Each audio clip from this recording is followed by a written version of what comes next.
मैं कुछ लोगों को ताना नहीं दे रहा, मेरे पास वो आए और मेरे बड़े मोहसिन भी हैं, कहने लगे हमें मसला बिल्कुल आप ठीक करते हो, बात बिल्कुल सच्ची है, बिल्कुल बिल्कुल सच्ची है, कोई गलती है ही नहीं, ना तो ही ना कुछ भी नहीं, लेकिन शर इतना आपके खिलाफ फैला दिया गया है, अब आपकी तकरीर भी कोई नहीं सुनेगा।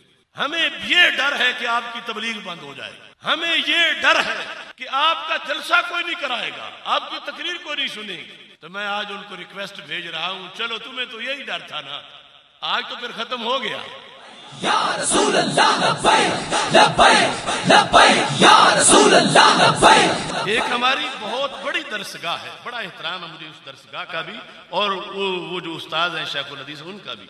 उनसे जब शागिर्दों ने पूछा कि डॉक्टर साहब अगर गलत हैं तो फिर आप गलती बताएं, पर अगर बरहक हैं तो फिर जुबान से कहते हैं कि बरहक है, तो आप वहां गए फिर आ गए क्यों? ऐसा बैठ जाते, क्यों गए थे? अगर हक पर थे तो क्या समझाने गए थे? कोई गलती थी? नहीं, बस हमें ये खदशा था कि उनको कत्ल कर दिया जाएगा, तो हम तो जान बचाने गए थे।